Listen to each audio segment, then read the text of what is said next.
paz do Senhor! Hoje eu quero conversar com vocês, casais, sobre algo muito interessante, baseado em Gênesis, no capítulo 2, versículo 24, que diz assim: Portanto, deixará o varão seu pai e a sua mãe, apegar-se à sua mulher, e serão ambos uma só carne. Vamos falar desse problema. Ué, mas não é solução? Não. Interessante que a Bíblia diz que os dois seriam uma só carne. Vamos compreender o princípio aqui. A mulher foi feita a partir do homem. E o homem nasce a partir da mulher. Como Deus é o criador da família, do casamento, sendo ele soberano, Deus já criou podando as asas de ambos. Ou seja, homem não é superior à mulher, mulher não é superior ao homem, precisam de uma adaptação para viver juntos. Se tornaram uma só carne, né, dentro dessa composição, quando foram feitos. Também compreendemos dentro da sexualidade. Só que vamos analisar algo importante. A Bíblia fala que se torna uma só carne, mas a Bíblia não fala que se torna uma só cabeça. Então nós vamos analisar duas cabeças pensantes que entram num relacionamento que nós chamamos de pacto, de casamento, representado por um anel que nós chamamos de aliança. E a partir daqui surgirão desafios, adversidades, problemas, que essas pessoas precisarão viver, resolver, superar e desfrutar do amor acima de tudo. Olha só, o homem vem de uma família com um estilo de vida, um estilo de vida financeira, um estilo de vida espiritual, a dinâmica da casa. Só que a mulher também tem a mesma coisa. Ela vem de um lar que tem uma dinâmica espiritual, que tem uma dinâmica financeira, que tem um estilo de comida, que tem uma dinâmica na sua casa totalmente diferentes. Pega essas duas criaturas que olham a vida de maneira diferente, que pensam, que sentem diferente e coloca juntos na mesma casa. Após a lua de mel, que é o momento em que se desfruta da sexualidade, do prazer, e claro que a sexualidade ela é contínua num relacionamento saudável e é uma bênção, mas vamos analisar agora a parte mental. Como que eu vou lidar com as situações daqui para frente? Primeiro, nós teremos que trabalhar juntos agora a respeito do dinheiro. Quando o homem tem uma boa formação nessa parte, ok, ele vai trazer para o relacionamento. E quando ele não tem uma boa formação?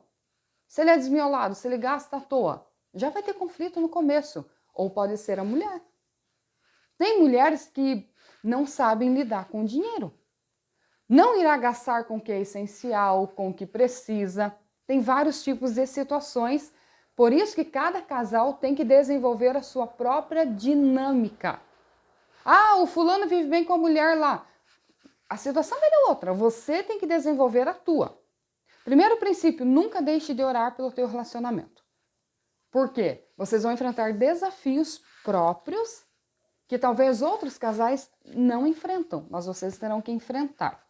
Vamos analisar a questão do dinheiro. Um casal que tem a casa própria, o carro, tem salários, esse já tem uma estabilidade. Mas um casal que já inicia pagando aluguel, pagando a prestação de um carro, já é outra dinâmica. O que tem que acontecer? Os dois têm que entrar num acordo. Ah, eu trabalho, você trabalha, a gente vai dividir o dinheiro e a gente vai aplicar no que importa. De onde vem os problemas? Quando um começa a se sobressair nas vaidades e nas necessidades pessoais. Quando eu começo a gastar com aquilo que não é essencial, pensando em me suprir e não pensando em suprir o outro. Primeiro princípio do relacionamento, você casou para servir e suprir o outro. Ah, não estou disposto a fazer isso, então não deveria ter entrado no relacionamento. Porque isso é viver um casamento na sua essência. Questão intimidade emocional. Claro que a nossa maneira de nos expressar ela vem da nossa personalidade, eu compreendo isso. Uns são mais arrojados, outros são mais tímidos, uns mais falantes, outros mais retraídos. Tudo bem, isso é personalidade. Mas vamos falar do amor. Quando você casou para o quê? Para ter companheirismo, para ter respeito, para viver ao lado de alguém. E muitos casais não têm isso no relacionamento. Porque um dos cônjuges se nega a dar o que ele deve dar e o que ele deve fazer no relacionamento. Algumas pessoas querem ser amadas. Qual é o princípio? Você tem que amar para ser amado. Ah, eu quero ser respeitado. Você respeita? Ah, eu gosto muito de carinho. Você dá carinho? Nós estamos na era digital em que as pessoas vivem no mundo da lua, em que elas vivem na era da tecnologia. Nada impede você de usar a tecnologia. Mas não priorize isso na tua vida. Não coloque isso como prioridade do teu relacionamento, que você vai ter dificuldade. O que acontece? O pacto, ele tem que ser favorável para os dois lados. Tem que favorecer o homem, tem que favorecer a mulher. Agora, a partir do momento que favorece um lado e prejudica o outro, alguém irá se cansar no decorrer dos tempos. E depois que as pessoas se cansam, nem todas estão dispostas a manter o foco. Claro que tem aquele homem cristão, aquela mulher cristã, temente a Deus, que prioriza, sim, mas nem todo mundo pensa assim. E eu estou falando de princípios. Isso serve para casal bem-sucedido, mal-sucedido, experiente e inexperiente. Nós precisamos de seguir os princípios. Primeiro, fidelidade a Deus e fidelidade ao cônjuge.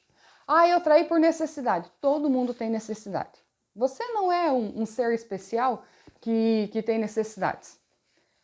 Eu entendo que tem cônjuges que passam por problema de depressão. E aqui é um problema porque um está depressivo e o outro está são.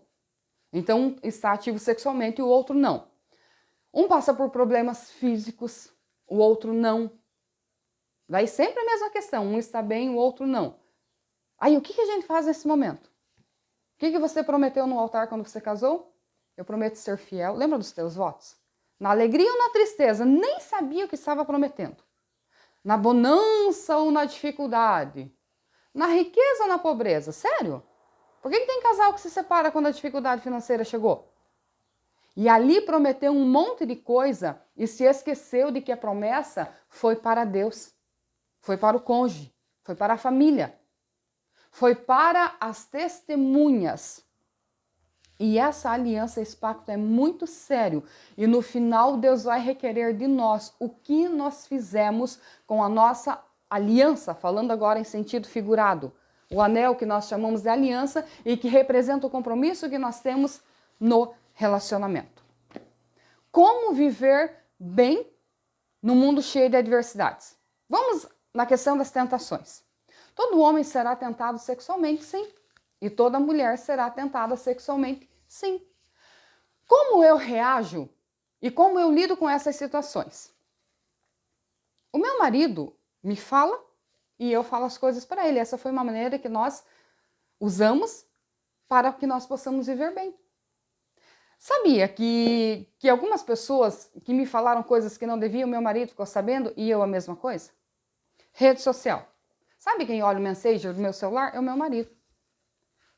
Eu olho o celular dele, ele olha o meu. Eu não tenho senha e ele não tem senha. Porque a partir do momento que nós precisar de uma senha no relacionamento conjugal, é porque alguma coisa está no meio do relacionamento.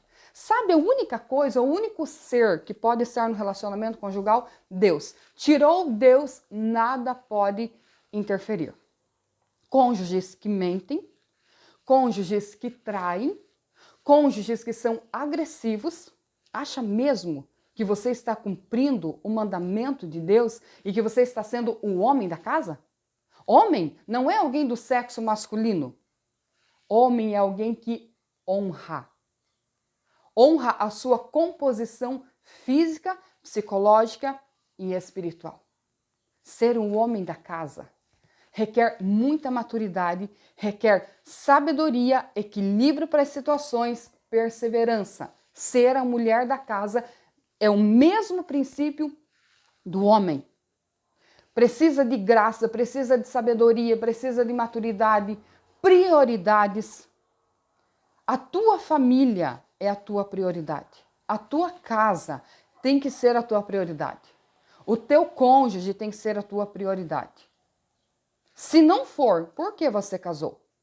Porque no momento em que nós casamos, como eu disse para vocês no início, Deus na sua sabedoria profunda, que nós vamos viver estudando e nunca vamos compreender Deus 100%, porque Ele é magnífico, Deus quebrou toda a razão humana, todo o orgulho humano, quando colocou um na dependência do outro. E aí a Bíblia vai trazendo assuntos em todas as áreas do relacionamento.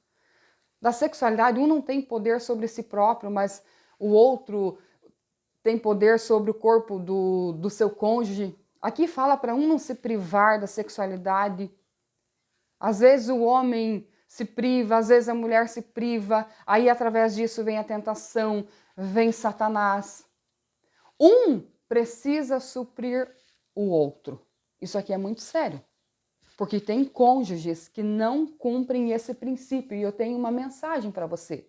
Você vai dar conta da tua omissão perante Deus a respeito do relacionamento. Seja espiritual, seja emocional, porque tem pessoas omissas emocionalmente. Fora de casa são agradáveis, são educadas. Dentro de casa são agressivas, são manipuladoras, são chantagistas. Entende? Quando Deus criou homem e mulher, o termo homem e mulher fala de responsabilidade. Por que casamento não é para pirralho? Casamento é para pessoa madura. Para quem está disposto a manter a honra, a integridade e a corresponder com esse pacto e com essa aliança. Qual é o perfil do homem? Efésios 5. Efésios 5 tem o perfil do homem. Para você ser fiel, esposo, a tua esposa, você tem que ser fiel a Deus. Sabia? É o primeiro princípio. Para você tratar bem a tua esposa, você tem que compreender quem é Deus. Porque se você não compreender quem é Deus, você nunca vai tratar bem a tua esposa. Maridos que fazem piadas grosseiras com a esposa, tratam bem as de fora, mas são grosseiros com a esposa, e vice-versa. Mulheres que têm o mesmo comportamento, o que eu estou falando que não é para homem, é para os dois. Tem mulheres que têm o mesmo comportamento. São amáveis fora de casa, mas são agressivas dentro de casa. Fora de casa são prestativas, trabalhadoras fora de casa. Mas dentro de casa não consegue manter a higiene do lar, a organização do lar. Eu não estou falando de um dia que você saiu, que você estava atarefada, que alguém estava enfermo, que aconteceu alguma coisa e a tua casa ficou bagunçada. Eu não estou falando disso, porque isso aí acontece comigo e com você. Eu estou falando de uma vida de desinteresse, de relaxo. Marido chega em casa meio-dia, está cansado, está estressado. Chega em casa, a mulher estava dormindo. Sério que você estava dormindo? Qual é a tua mentalidade a respeito do relacionamento? Mulheres que querem ter filhos para ser supridas emocionalmente? Filho não é para te suprir. Filho é para você cuidar até o ponto dele alçar voo e ter vida própria. Perceba que a personalidade da criança ela é formada no lar, no seio familiar. Por que nós temos um monte de adultos hoje desequilibrados, desestruturados, cheios de problemas psicológicos? Porque tiveram um lar cheio de encrenca, sem princípios, sem responsabilidade, sem fundamento. Entende? Aí quando um desequilibrado ainda casa com uma pessoa equilibrada, beleza. Porque essa pessoa que é equilibrada vai sofrer, mas ela vai ter mentalidade para ajudar o outro. E quando dois fora da casinha casam, o que vai acontecer? Gente, é difícil esse relacionamento perpetuar, permanecer. E se duas pessoas dessa situação casar? Tem uma solução. Deus. Só que aí os dois têm que estar dispostos a deixar o seu orgulho ser quebrado, e isso são poucos que estão dispostos, essa é a verdade. Mas se você deixar o orgulho ser quebrado, você vai conhecer a outra pessoa como ela é, não como você imagina. Primeiro ponto. Não tente transformar o outro no que você acha que ele deveria ser. Você foi atraído exatamente pelo oposto. Exatamente porque a pessoa era diferente de você. Alguns são retraídos, o outro é espontâneo, é brincalhão. Foi isso que te atraiu. Por que agora você quer matar a pessoa afrontando a sua personalidade. Outro ponto muito importante. Você já deve ter lido aquele livro, As 5 Linguagens do Amor. Se você nunca leu, leia. Adquira esse livro, é fantástico. Esse livro explica o seguinte: cada pessoa tem uma primeira linguagem de amor. Algumas pessoas se sentem amadas sendo tocadas. Já tem aquele que não gosta de toque. Algumas pessoas se sentem amadas recebendo presentes. Tem outro que não gosta de presente, você dá presente, ele olha, deixa aí. E aí o que ofereceu o presente se sente ofendido. Tem pessoas que se sentem amadas quando alguém faz um serviço para elas, faz um favor para elas, enfim. Várias maneiras de você se sentir amado. Aí tem aquele cônjuge que diz assim, poxa, eu faço tudo por fulano ou por fulana, nunca valoriza, nunca respeita. Quando você for orar, peça para Deus o seguinte: Deus, abre o meu entendimento e me ajude a atingir o coração do meu cônjuge.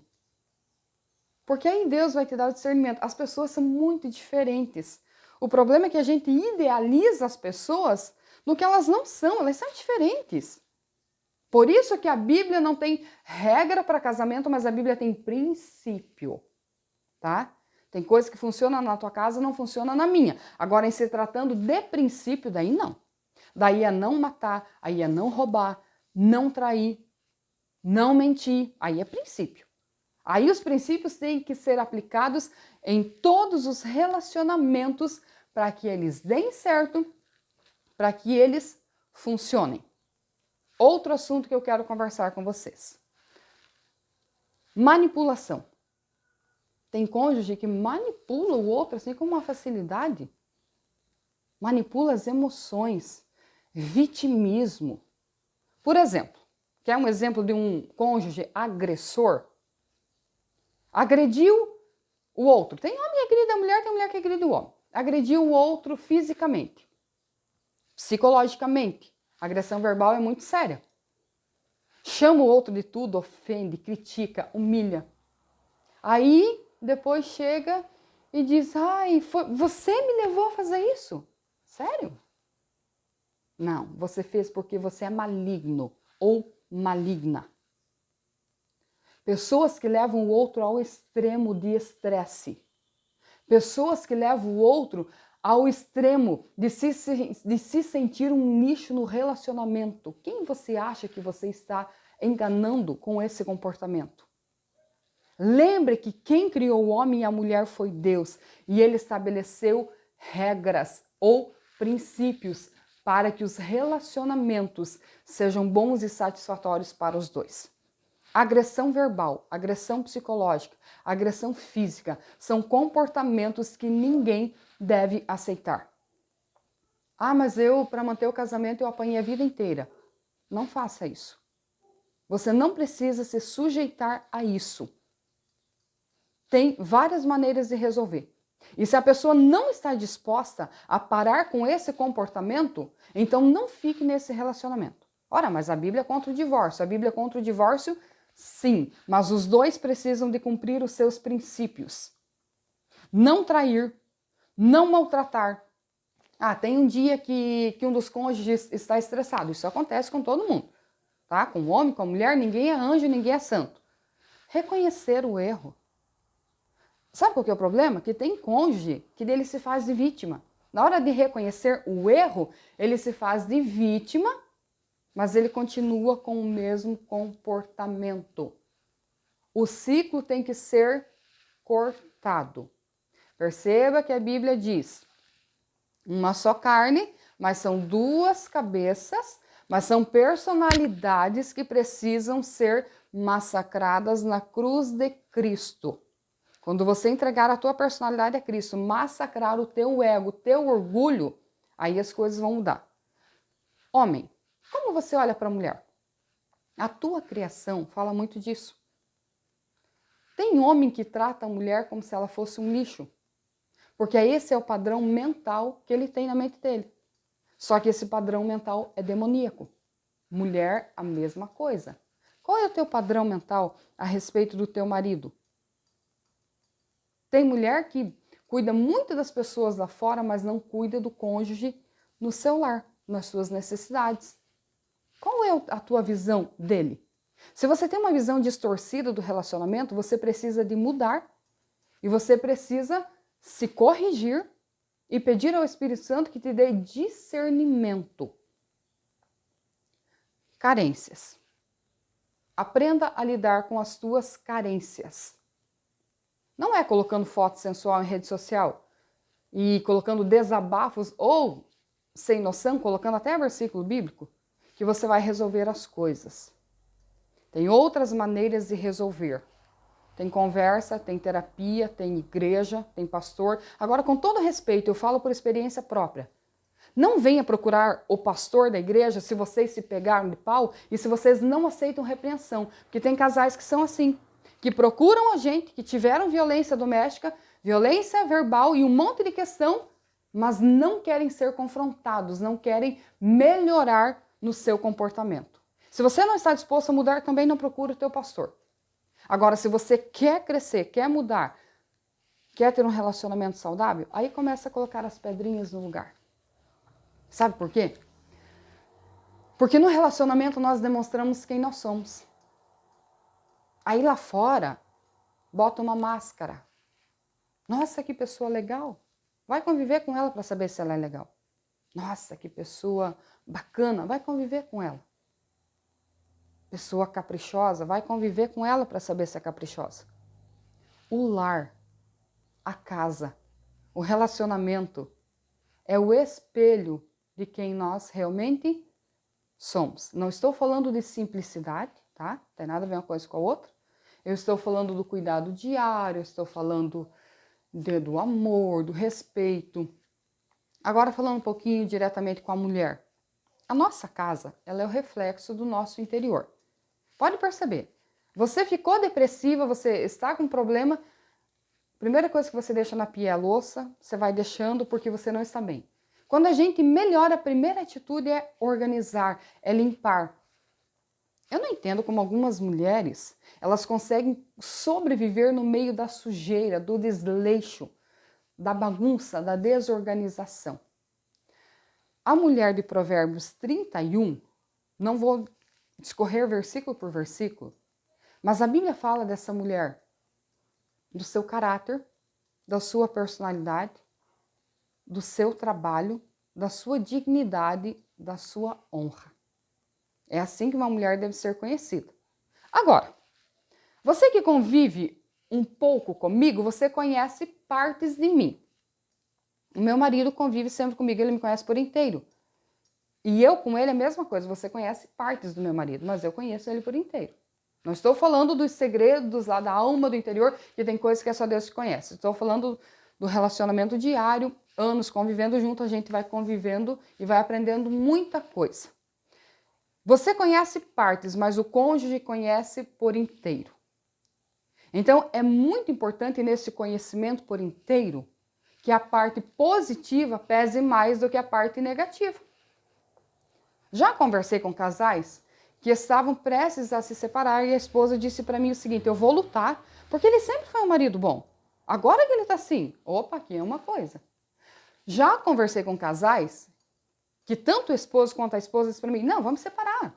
A vida inteira foi essa tribulação. A vida inteira foi estúpido ou estúpida, arrogante, mentiroso ou mentirosa, ladrão ou ladra, entende? Omisso ou omissa. Chega um momento em que as coisas são colocadas na balança. Todo relacionamento, conforme os anos vão passando, a gente vai amadurecendo, vai aprendendo e ou o amor vai se aprimorando ou vai se sufocando. Então é muito importante compreender isso aqui. Quando chegar o momento de colocar na balança, que as qualidades pesem mais do que os defeitos.